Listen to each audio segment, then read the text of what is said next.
Good morning. Buenos dias. I'm Edgar Garcia, Interim General Manager for El Pueblo. Welcome to the birthplace of Los Angeles, El Pueblo de Los Angeles Historical Monument. This historic space has been witness to our city's history, our struggles, and our triumphs. We're here in the historic Pico House Hotel, built in 1870. This is the first three-story building in Los Angeles, built by Mexican Governor Pio Pico. And we're also in front of the historic Plaza, the city's first open space from 1815, our beloved Placita. While we are proud of our city's heritage, this is also a space of difficult history that unfortunately shares a stark parallel to what we're seeing today. In 1931, our plaza here was the site of the forced repatriation of U.S. citizens of Mexican heritage, where raids occurred on unsuspecting visitors to Olvera Street. It's a sad history, but a powerful reminder of what we're facing today. The fear and trauma of so many back then has once again been awakened across our city. But there's also another history, one rooted in hope, unity, and solidarity. Here was where in the 1980s, Father Luis Olivares of the iconic Placita Church, just across the street, initiated the sanctuary movement, declaring the Placita as a sanctuary and safe space for all immigrants and refugees. And myself, as a child of immigrants, I recall those days as an LA kid. I will never forget the news coverage of our own Mayor Tom Bradley standing side by side in solidarity with the sanctuary movement. And so today, I want to thank our Mayor Karen Bass for being here at El Pueblo, continuing that tradition of leadership and resilience. Here at the very heart of Los Angeles, we're here to support you in all efforts to protect our immigrant communities. Thank you, Mayor Bass.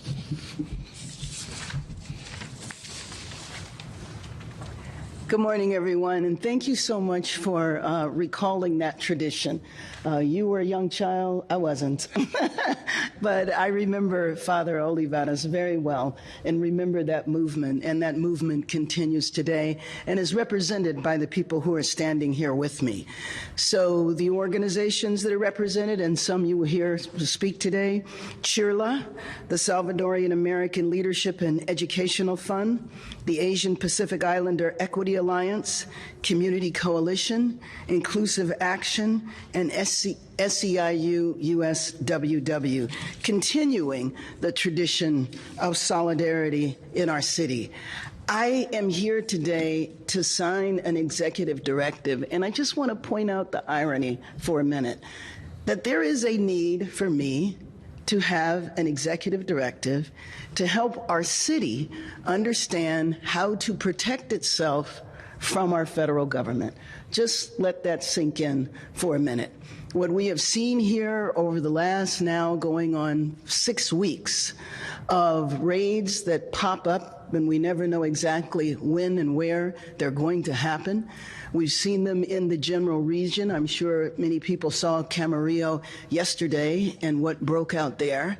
We saw MacArthur Park earlier this week, which I think now, after all assessments, it is viewed as just a display of force, just to put the city in its place, to say we are the federal government, we can roll out troops whenever we choose.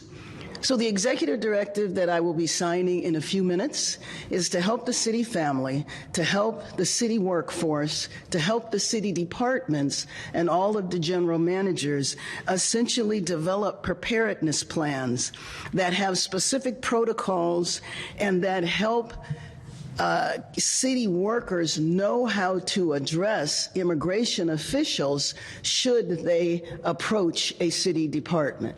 How we abide by the law, but we understand what our rights are as city employees, how we can provide protection for immigrants who might be attending a city event or at a city property, but we stay within the law. That we make sure that people that work with city contractors ensure that they are safe on city property. So you might have heard that a few days ago there were city contractors who were working, and ICE rolled up on them and asked for ID and was inappropriate. And so even people that contract with the city, we want them to understand what their rights are.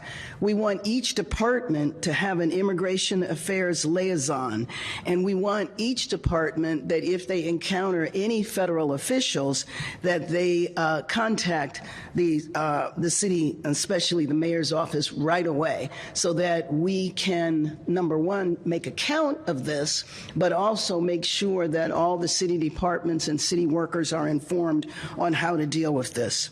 We also want to disseminate information on city services and assistance programs for families that are impacted by federal enforcement actions. And we are submitting a FOIA, a Freedom of Information Act request regarding the dates and locations of all enforcement activities in Los Angeles. I think you've heard me repeat every time I speak before you that when people are taken from our city, we do not necessarily know where they are going. They are not provided regular access to families or to legal counsel, and that the family members that are left behind don't know whether their family members are in the city, in the state, or even in the country. And we also know that when these raids have been happening, it's not just people who are undocumented, but people who are in the country legally, people who are showing up for their annual immigration visit, or even sometimes U.S. citizens who have been detained. So once again, I just want to repeat the irony that I am going to sign an executive directive to help the city family understand how to protect the workforce and Angelenos from our federal government. With that, I would like to introduce Angelica Salas from CHIRLA, the Coalition for Humane Immigrant Rights of Los Angeles. Thank you so much, Mayor Bass, and thank you so much for your leadership and for standing with us this entire time. So really want to say thank you. At a time when immigrant families across the city are living in growing fear and uncertainty, Mayor Bass takes action today to reaffirm Los Angeles' commitments as a true sanctuary city. The executive directive issued today is more than a policy. It is a statement of our values it's a bold act of leadership. It's a clear message. Los Angeles stands with Angelenos, no matter their immigration status. Just this Monday, we passed the 31-day mark since the federal government's military siege of our city. In that time, more than 2,300 Angelenos have disappeared, have been ripped from their homes, separated from their families, and torn from their communities. Fathers, mothers, brothers, and sisters, these are working members of our community. Many have been racially profiled. Many have been unlawfully detained and sent to detention centers where they're being denied access to legal counsel. The conditions of these detention centers are horrific and inhumane. Many of our community members are still missing. So let's be clear. Immigration raids carried out in our neighborhoods without transparency, without accountability, do not make us safer. They spread fear. They tear families apart. They destroy the trust that holds our communities together. When immigration enforcement becomes lawless, it becomes a danger to us all. Agents that are masked with dangerous weapons, choosing not to identify themselves, chasing and snatching our most vulnerable community members does not make Los Angeles safer. These immigration enforcement operations that are carried out across this region by this administration does not make our community safe. There are no checks and balances. There is no oversight. So we say thank you to Mayor Bass. You make it clear that Los Angeles will stand by and will not stand by and not face this injustice. We will protect our people. We will lead with integrity, and we will continue to be a city where everyone is welcome and everyone is safe. Thank you. Let me now introduce Jocelyn Duarte, the Executive Director of SALIF.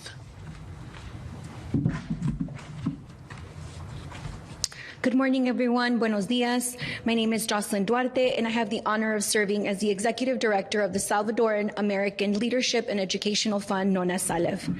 Today, I stand with you not just as a nonprofit leader, but as a proud daughter of Central American immigrants and a firm believer in the power of community. We are here to affirm a truth that often gets lost in political rhetoric. Immigrants are the heart and soul of our city.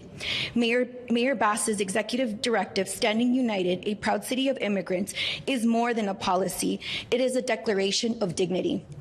It requires every city department to strengthen sanctuary city protocols and prepare response plans. This is what real leadership looks like. It recognizes that the safety for immigrants' families is not just a moral obligation, but a citywide responsibility. When departments are trained, informed, and united, we send a powerful message, not only to Angelinos, but to the nation. Los Angeles will not be complicit in fear. That establishing a working group that includes LAPD, immigrant rights organizations, and community leaders is monumental. For too long, decisions affecting our communities have been made without our voices. This directive also brings us to the room. It ensures that policy is shaped through lived experience by mothers, fathers, youth, and street vendors who we call this city home. We must continue to center those that are impacted, because justice must not be built with, not for, but for our communities.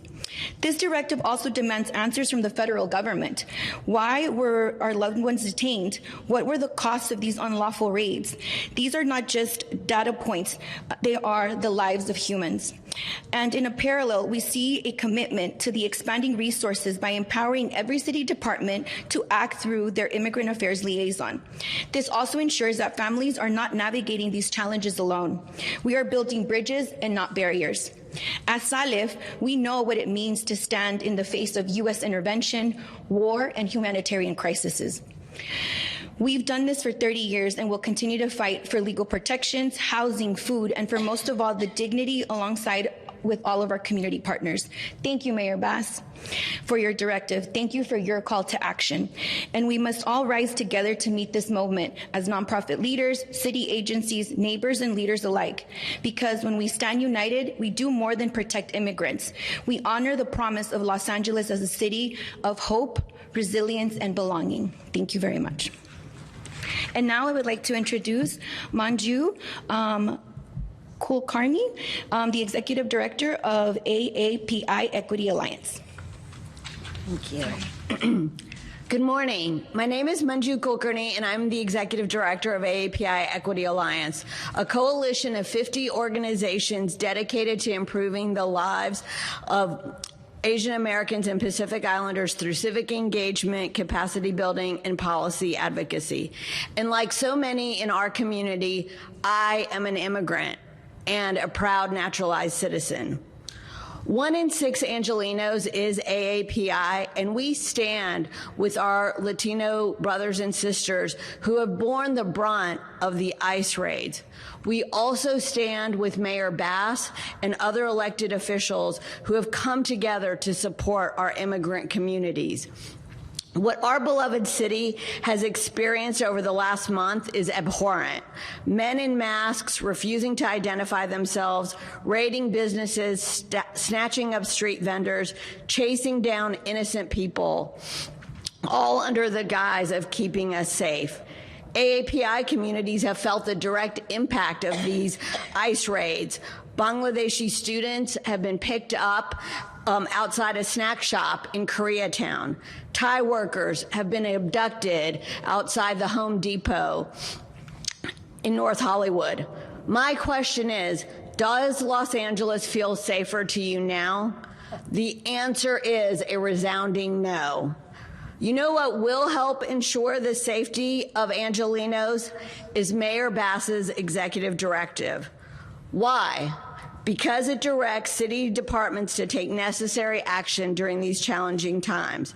These actions range from bolstering department protocols, expanding access to vital information, and creating critical partnerships between community-based organizations like ours and city departments. These measures will address many of the concerns our community members have regarding how to live, work, and go to school during these illegal and unconstitutional ICE raids. They will offer needed resources in this time of need and provide appropriate guidance for our departments in the city to uphold our laws and our Constitution while serving the residents of our fine city. Mayor Bass, I want to thank you for today's executive directive and for your tremendous leadership in these extremely trying times. Thank you. Absolutely. Let me now bring up Angelica Salas back for Spanish language translation. Buenos días a todos. Mi nombre es una vez más Angélica Salas, directora ejecutiva de CHIRLA.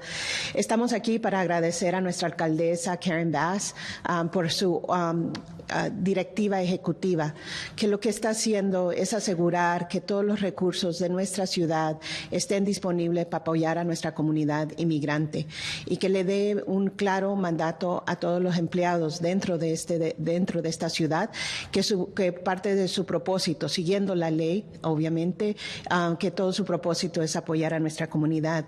Y esto es tan necesario en este momento cuando más de 2,300 personas han sido detenidas, donde tenemos a nuestras familias que están viviendo con mucho miedo, que sienten que no pueden vivir con libertad en su ciudad. Pero lo que ha hecho esta directiva ejecutiva por parte de nuestra alcaldesa es decir que no están solos, que nuestra comunidad, aquí todas las organizaciones apoyando a la alcaldesa, que vamos a hacer todo lo posible para asegurar que los derechos de las personas inmigrantes sean respetadas. Y obviamente estamos utilizando todos los poderes, desde el litigio hasta, ¿verdad?, nuestras acciones en las calles, pero también necesitamos el liderazgo de nuestros representantes electos. Entonces, en este momento, agradecemos bastante a nuestra alcaldesa, Karen Bass, que ha estado con nosotros día tras día, acción tras acción que hemos visto en contra de nuestras comunidades, luchando para que los derechos de debido proceso, los derechos constitucionales, los derechos civiles sean respetados de nuestra comunidad.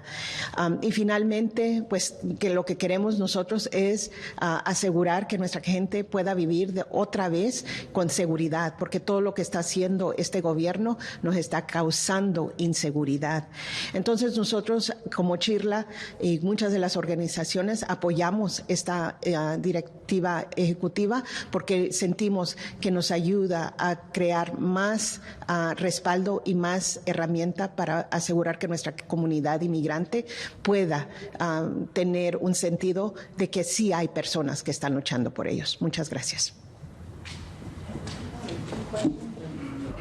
Okay. I do, while we're changing, I do want to mention a couple of other things that are in the executive directive.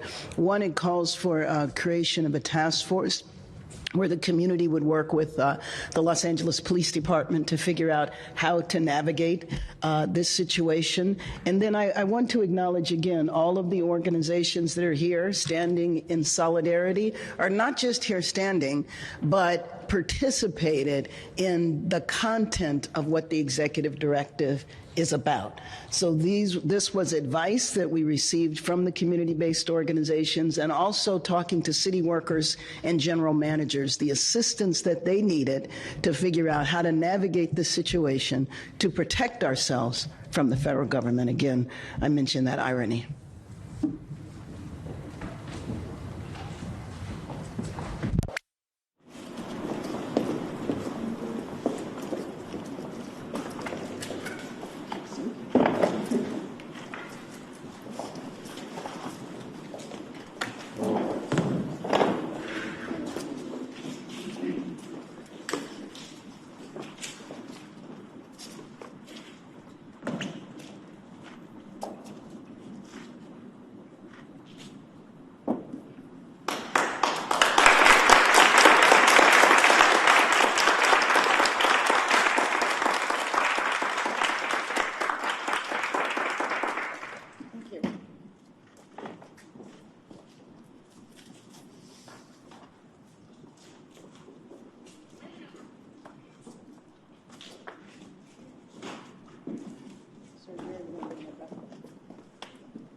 this center?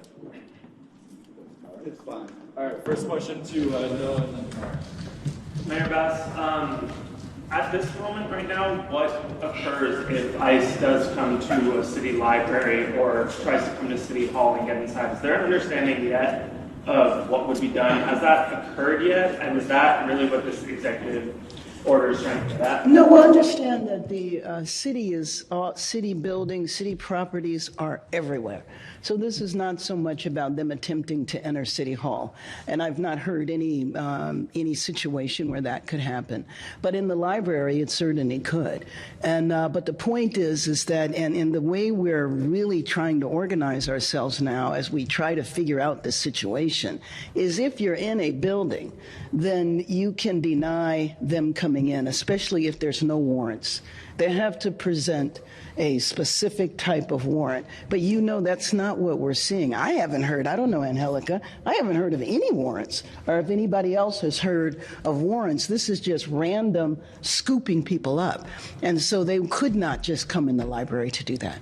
Next question, Greg. So, a couple questions. Develop and implement a preparedness plan. That's one of the directives in your executive directive, number 12. It leaves it at that for the departments to do this, but can you envision instructions that will be given to people who could become captured by these ICE raids that keep them out of the area where they're then, well, could be accused of resisting what's happening if the ICE enforcement happens? I'm not sure I follow you. Okay. You know, if you develop a preparedness plan and they're not allowed on the property, or say they're at a work site, Right. Should they run? Should they? No. We're not trying to train people or to train city departments on how to resist and break the law and interfere. That's not what this is about. But this is about for city departments, city employees to understand what their rights are, meaning that you can't just allow people to come in and run roughshod in your library or in your facility. They have to come in with warrants. But you know, it is a fine line, and that's the reason for the preparedness plans. That's the reason for the executive directives, so people have clear guidance on what is okay in terms of following the law and what is not. So on this guidance, say if there's ICE agents or a raid goes down at the city property, a library, as an example, and the agents show up that don't have a warrant, that refuse to. They can't come in. They can't come in. And I will tell you, and please, you know, the other speakers here who have been witness to this, what we're seeing is that when there is resistance like that and they're not on some isolated street where nobody is watching, they don't want to be there. They will leave. And so, you know, now I do have to have the caveat of some of the things that we've seen I would have never imagined. So I suppose it's possible that they could come barreling in a library anyway. I would have never imagined that they would be driving unmarked cars with tinted windows and no license plates and jump out and pull guns on people either. So I think those are extreme situations. Angelica, did you want to respond to that as well? Sure. I think why this directive is so important is a good example has been at our schools, at LAUSD, that has a very clear directive to its employees as to how to respond, who to notify, what to do. And so actually that's been very helpful in order to keep our children safe. And there have been instances where immigration enforcement has tried to enter into these school facilities, talk to students, etc., but they've been able to actually follow a protocol, and that's what this directive is asking. Next question. Yes, I have a two-part question for you, Mayor. First part, can you talk about those resources that will now be allocated to immigrant communities through this executive order? Second part, your thoughts on the federal judge's tentative decision in the lawsuit about these immigration raids. She's saying that she will likely implement that restraining order against them to happen, although her decision comes later today. Well, we will be holding our breath on that decision and hoping that she does follow through and that the city has some relief. And I think it would be relief for everyone for there to be a temporary restraining order that we would hope, of course, would then become permanent. And that would mean the raids would stop. In terms of the first part of the question that you asked, what are the resources? Well, in our community development programs, there's resources there in our family resource centers, but we also are going to have a reinstitution of the Angelino card, something that Mayor Garcetti started during COVID, that will actually provide cash assistance to people. Because, you know, you have people who don't want to leave their homes, who are not going to work, and they are in need of cash. You know, I have met with family members who they needed 2 incomes in order to make the rent. Well, 1 income was lost in a raid when someone was detained, and this woman with her children now is concerned that she might face being evicted and being homeless. And so it's that type of emergency assistance, and we're fortunate that there's a lot of philanthropic partners who have contributed, and many more, I hope, that will join in and contribute. We're organizing food deliveries. I mean, there's all sorts of things that we are having to do now to protect people from the federal government. Any other questions? Sure, go ahead. Oh, sorry. Hi, Brittany with NBCLA. Mayor, can you be specific about what is going to be requested in that FOIA request? I know, like, when we've filled them out as journalists, you have to be incredibly precise with exact acts, and oftentimes they're rejected, so there's a big legal kind of back and forth.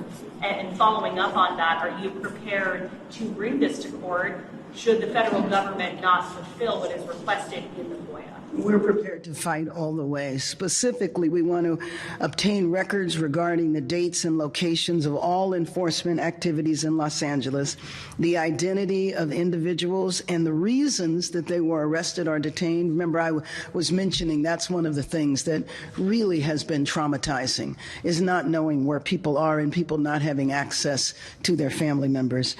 We also want to know that about the policies that are governing both federal officials, use of badges and other forms of identification, as well as masks and other methods that obscure identification. You know, just think about it for a minute. They wear masks because they're afraid of being attacked. What about our law enforcement officers here? I mean, they're not masked, and they're here. These folks are parachuting in, and I'm assuming are going to be parachuting out. So what is the threat?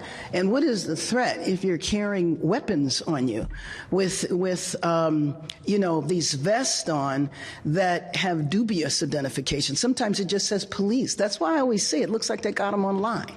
You know, they don't even look real. So that's what we're wanting to know in the FOIA as well. What are the specific policies that say you need to be masked and that say that you don't have to have proper identification? Sometimes the identification is hidden. It should be open. Los Angeles Police Department, they have to have not only give you your name, their name and badge number, but they're also supposed to give you a business card. Here we have masked people, we don't know who they are, stopping people in unmarked cars. How do we distinguish them from the criminal element? And we've been fortunate here, as far as I'm aware, unless anybody tells me there's been things that we haven't been made aware of, that so far there haven't been kidnappings with criminals. There have been kidnappings, but not with the criminal element like there have been in other states. But you do know that they arrested someone who was an imposter. I don't know if he committed any crimes. Hopefully they caught him before he did that. Mayor, thank you for the with Univision. If you can talk to us about, you say you're bringing back, as part of the program, bringing back the Angelino card. And my question is, how soon and how much? If I'm not mistaken, you said there's going to be cash distribution? Yes, it's a couple $100. I don't know the exact amount, and this should be available in about a week. In about a week. Mm-hmm. Any philanthropic organization. Is there any requirements for people receive that? Oh, well, yeah, I mean, similar to what we went through with the fires, in our impacted worker center, we had a way of knowing whether somebody was actually impacted by the fire. So it's not like they're just handed out on the streets. They're given to organizations that are in contact, like many of the organizations here, that are in contact with the population. They know their constituents.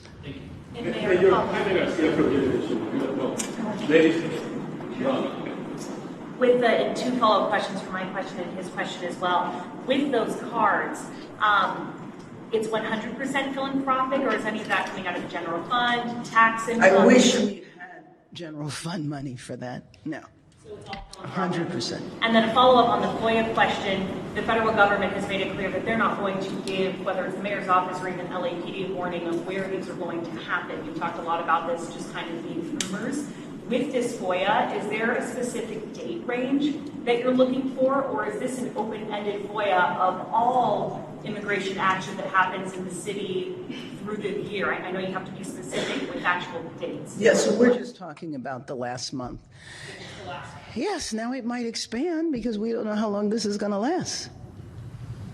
When we're talking about these warrants to go into city premises, can we assume, or may we assume, that city buildings can become shelters for immigrants that feel threat to be stopped by an immigration or something that should be an immigration agent? I will tell you that's an interesting question. I can't really imagine that happening because shelters in city buildings for how long? I mean, so we have not considered that in this executive directive. Let me just say that.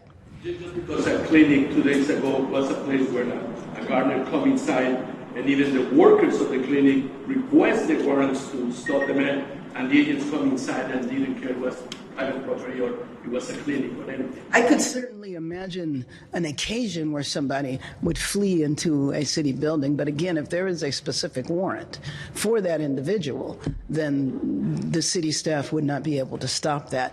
But like I said, for the last month, nobody up here has heard of any warrants. That's not what the tactic is. And I think that, just to reemphasize the strategy, I mean, this is about provoking fear and terror in our city. This is about demonstrating to Los Angeles that we're the federal government and we can come in and do whatever we want, whenever we want, wherever we want. And it starts with the seizure of power from our governor in terms of the National Guard, and then the ridiculous display of force that you saw in MacArthur Park. That was over the top just to demonstrate to LA that the federal government is a big bully and is going to come in whenever they choose to. So if they wanted to go about this in the organized manner, remember this started with violent criminals, with drug dealers, drug traffickers, and now we're talking about women who are selling fruit on a corner, or people who are trying to survive day to day as day laborers, or car washes. People are beginning to complain now because car washes aren't open. Why would you prey on a car wash? Unless you're preying on that car wash because you know those are very vulnerable workers. Any other questions? All right. Thank you, everyone.